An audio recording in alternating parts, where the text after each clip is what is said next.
الحمد لله وكفى وسلام على عباده الذين اصطفى اما بعد. اللہ تعالی نے قرآن کریم میں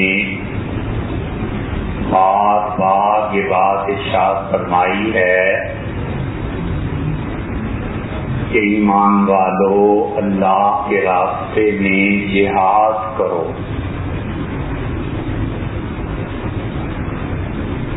اللہ کہتا ہے کہ جاہدوا فی سبیل اللہ، اور خدا کے راستے میں جہاد کرو حق جہاد، اور ایسا جہاد کرو کہ اس کا حق ادا ہو جائے. پھر اللہ تعالی فرماتا ہے کہ فضل اللہ المجاہدین، اور وہ لوگ جو جہاد کرتے ہیں اللہ نے ان کو بڑا درجہ دیا ہے. پھر اللہ کہتا ہے کہ لا یستوی، وہ جو گھروں میں بیٹھے رہے اور جو جہاد کے لیے نکلے وہ دونوں برابر نہیں ہو سکتے. فضل اللہ المجاہدین، اور اللہ نے مجاہدوں کا بڑا رتبہ رکھا ہے علی القاعدین درجہ. اور جو لوگ گھروں میں بیٹھے رہے ہم نے ان سے ایک درجہ اوپر رکھا ہے ان کا جو جہاد کرتے رہے.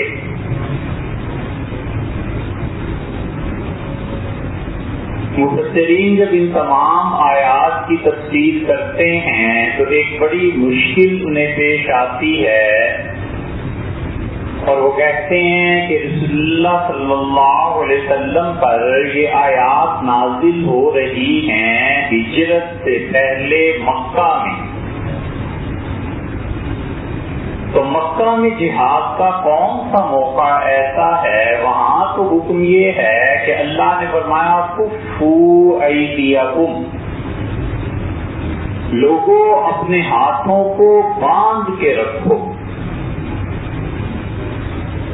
اور ہاتھوں کا باندھنا یعنی تشدد کو برداشت کرنا اور اس کا جواب نہ دینا، یہ اتنا ضروری تھا کہ رسول اللہ صلی اللہ علیہ وسلم مکہ میں شریعت کی بعض چیزوں پر عمل نہیں فرما سکے.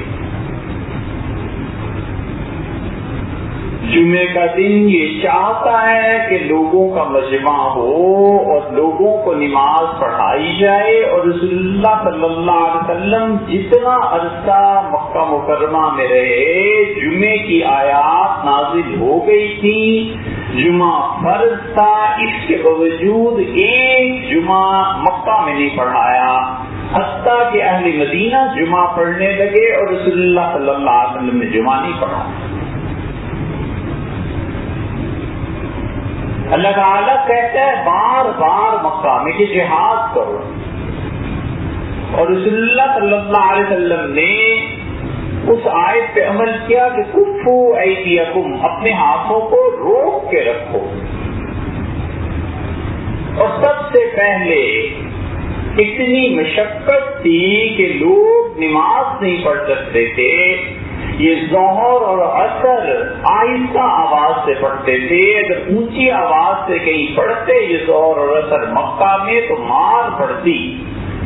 اور مکہ ظاہر قدیم زمانہ تھا، عصر کے بعد لوگ گھر چلے جاتے تھے، مغرب عشاء اور فجر ہر آدمی اپنے گھر گزارتا تھا، اور مشرکین کو نماز سے کیا واسطہ تھا.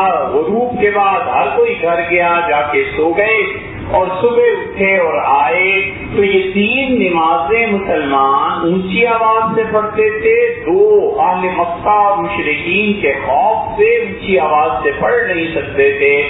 مدینہ منورہ پہنچے، 5 نمازیں اونچی آواز سے پڑھی جا سکتی تھیں، اللہ نے کہا یہ 2 نمازیں آہستہ آواز سے ہی پڑھتے رہو تاکہ تمہاری مظلومیت کی یاد باقی رہے، تمہیں قیامت تک پتہ چلے کہ کبھی تم کتنے پھٹتے تھے کہ تم مکہ میں اونچی آواز سے قرآن نہیں سنا سکتے تھے، تم کتنی مظلوم قوم۔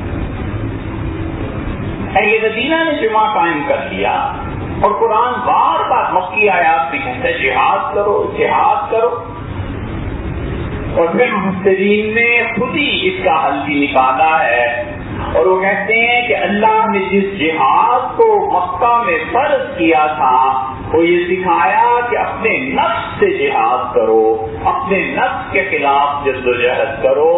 جہاد کا عربی زبان میں مطلب یہ ہے کہ کسی بھی چیز کو حاصل کرنے کے لیے آخری درجے تک کی جدوجہد، آخری درجے تک کوشش کرنا کہ یہ چیز مجھے حاصل ہو جائے۔ اس لیے انہوں نے جہاد کی 3 قسمیں قرآن نے قرار دی۔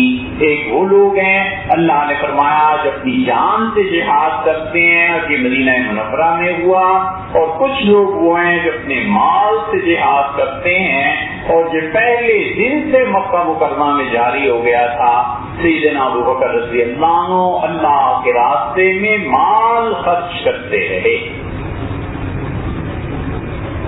جتنے لوگ بھی بزنس کرتے ہیں، جتنے لوگ بھی تنخواہ لیتے ہیں، اور انسان کے پاس جتنا بھی سرمایہ ہے، در حقیقت اس میں 3 شریک ہوتے ہیں۔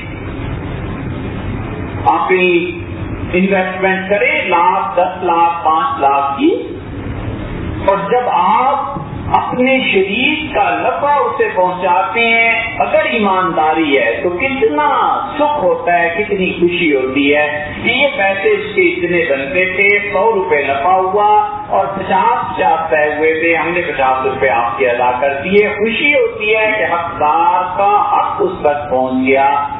لیکن در حقیقت یہ 2 شریک نہیں تھے۔ حضور صلی اللہ علیہ وسلم نے فرمایا، اللہ کہتا ہے کہ جب 2 آدمی آپس میں شراکت کا معاہدہ کرتے ہیں، انا ثالثہما، میں ان میں تیسرا ہوتا ہوں،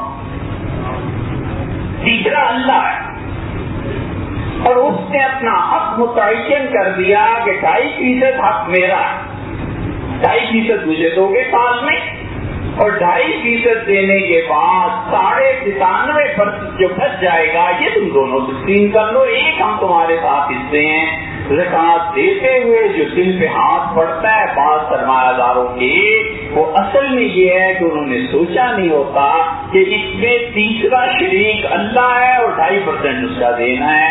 حضور صلی اللہ علیہ وسلم اللہ کہتا ہے نا ثالثہما، میں ان دونوں کے ساتھ تیسرا ہوں، اور میں انہیں برکت دیتا رہوں گا جب تک ان کی نیتیں درست رہیں۔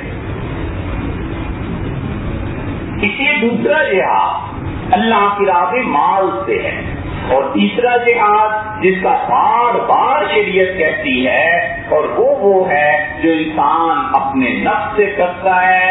اسی لیے فقہا کہتے ہیں کہ یہ 2 جہاد جو آخری ہیں یہ مسلمانوں کے لیے رہیں گے قیامت تک، اور جو پہلی قسم کا جہاد ہے وہ اس وقت ہوگا جب حکومت اعلان کر دے، امام اعلان کر دے، باقاعدہ فوج آ گئی، پہلے ایسے ہوتا نہیں تھا، اب وہ ساری ذمہ داری حکومت نے فوج پہ ڈال دی، تم لوگ جہاد کرو گے، اور فوج کسی دن یہ کہہ دیتی ہے کہ اب ہم تھک گئے یا اب ہم ناکام ہو رہے ہیں، اور پبلک بھی آئے اور جہاد کرے، چیف اعلان کر دے، پرائم منسٹر صدر اعلان کر دے کہ میری رعایا پہ جہاد فرض ہو گیا ہے، تو فقہا کہتے ہیں پہلے درجے کا جہاد پھر فرض ہوگا، اور دوسرا درجہ مال کو اللہ کی راہ میں خرچ کرنا یہ قیامت تک ہے، اور اپنے نفس سے جہاد وہ قیامت تک ہے۔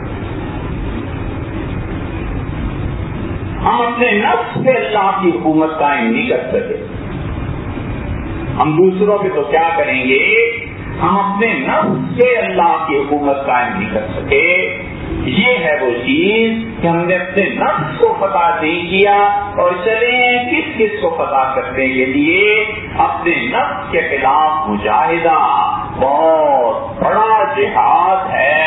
انسان ساری زندگی اس میں لگا دے اور 20 سال کے بعد کبھی اپنے غصے پہ قابو پا لے تو اس نے بڑا جہاد کیا، یہ اللہ کے یہاں بڑے ثواب اور اجر کا مستحق ہے۔ اور 10 سال گزر جائیں اور اپنے آپ کو مال کی لالچ سے پاک کر لے، یہ بڑا جہاد اس نے کیا۔ مال کی لالچ سے پتہ چلتا ہے اس وقت جب مال سامنے آئے اور کہے کہ صاحب دستخط کرتے ہیں، اور صاحب کو پتا ہو کہ اس دستخط کے عوض میں 1 کروڑ مل سکتا ہے، اس کے باوجود کہتا ہے نہیں یہ حرام کا مال ہے، اللہ نے اس میں برکت نہیں رکھی۔ اللہ نے کہا وَلَوْ أَعْجَبَكُمْ كَثْرَةُ الْخَبِيثِ، خبیث چیزیں، ناپاک چیزیں چاہے کتنی تعداد میں زیادہ ہو، تمہیں کتنی اچھی لگے، عجبہ کا تمہیں کتنی پسند آئے، اتنی چھوڑ، پھر پتا چلتا کہ انسان نے مال کی محبت سے اپنے آپ کو کتنا پاک کیا، حسد سے پاک ہو جائے۔ ایک آپ نے کسی بزرگ سے پوچھا کہ حضرت یہ عرض کرنا تھا کہ حسد سے پاک تو ہو گیا، اب آگے چلیں، آگے کیا منزل ہے؟ تو انہوں نے فرمایا والی صاحب حسد سے پاک کیسے ہو پتا چلا کہ ہو گئے؟ اس نے کہا حضرت بس حسد ہوتا ہی نہیں کسی سے۔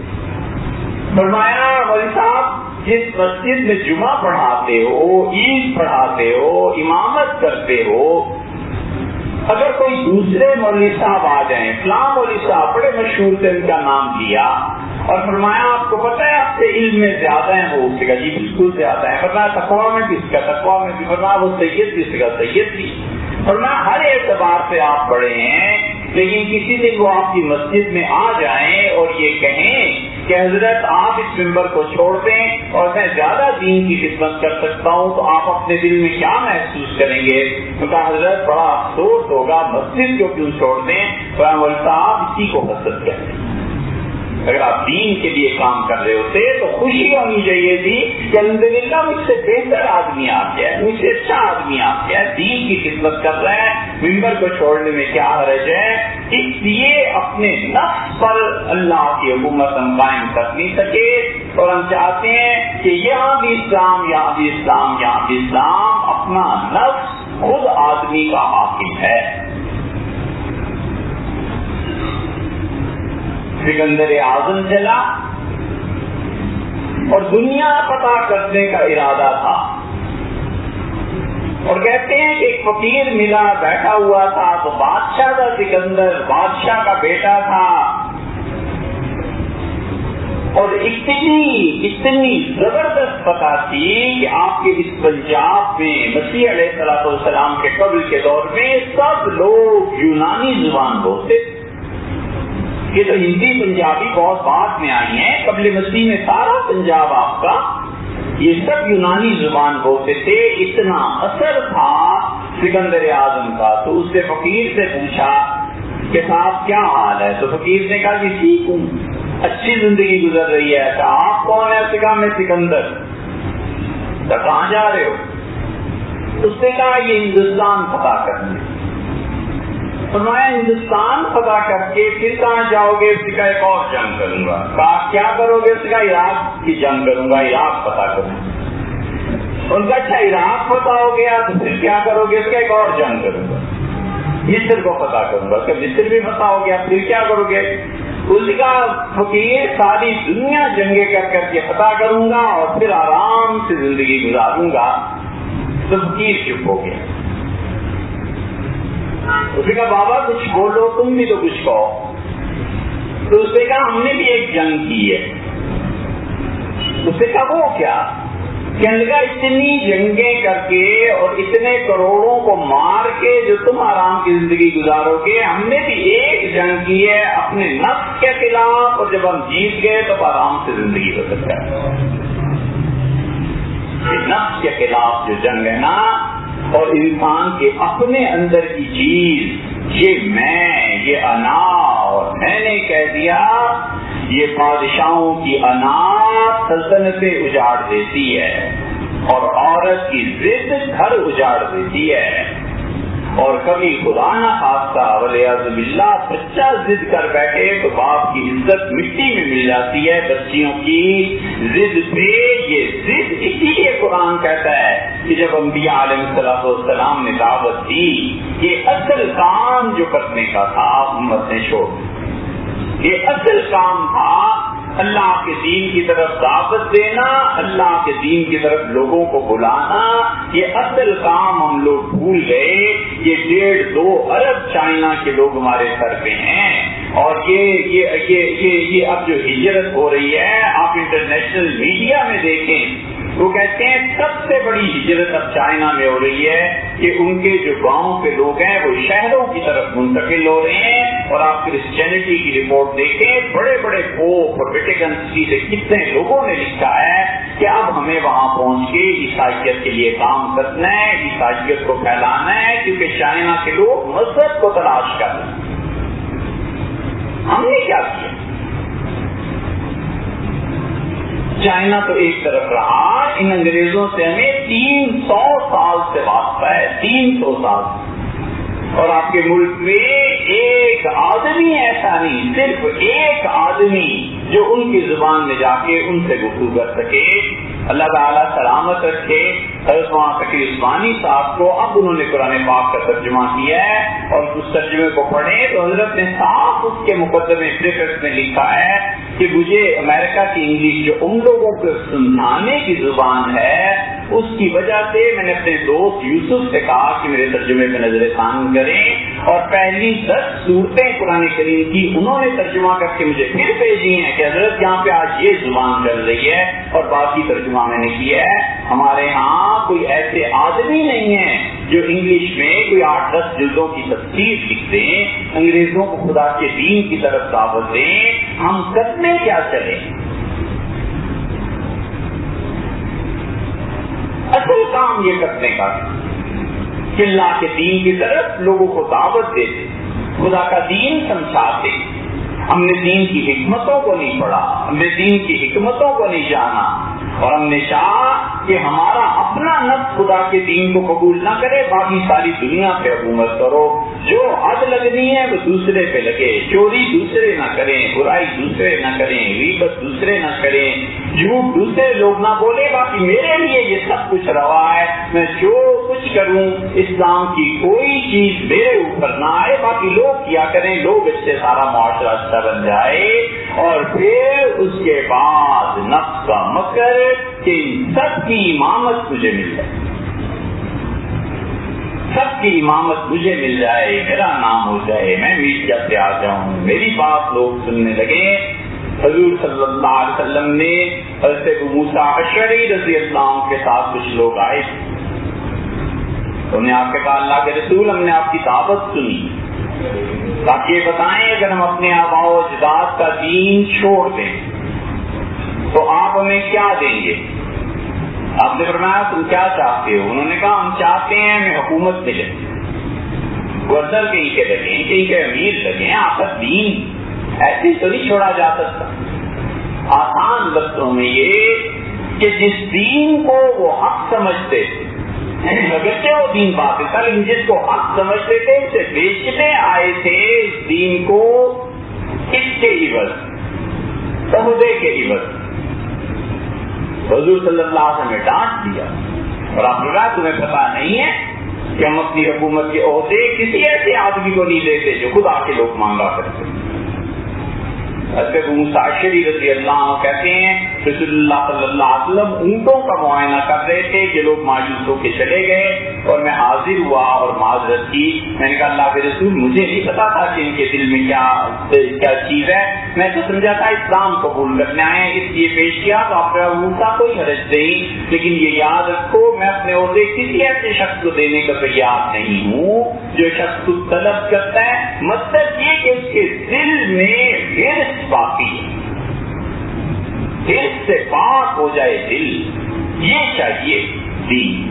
سے دنیا کی محبت سے پاک ہو جائے. جب دنیا کی محبت سے پاک ہو جائے گا تو عہدے پہ پہنچ کے پیسے میں خیانت نہیں کرے گا. عہدے پہ پہنچ کے اپنا بھیجا حکم نہیں جمائے گا. عہدے پہ پہنچ کے لوگوں کو اللہ کی اطاعت کی دعوت دے گا, اپنے نفس کی طرف نہیں بلائے گا. اللہ تعالیٰ نے عمل کی توفیق دے. اور آج کسی وجہ سے جمعہ مولانا پڑھائیں گے, میں ذرا سے راستہ دے دیجیے, مجھے کہیں جانا ہے. اور اللہ کا شکر ہے آپ سے بات کی کا موقع ہوا. پچھلے جمعے حاضر نہیں ہو سکے, بڑی اداسی ہوئی آپ لوگوں کے بغیر. آپ سے تعلق کچھ ایسا ہے کہ الحمدللہ بڑی خوشی ہے, کہ اس کے اظہار پہ مجبور ہے. بڑی خوشی ہے آپ لوگوں کے پاس.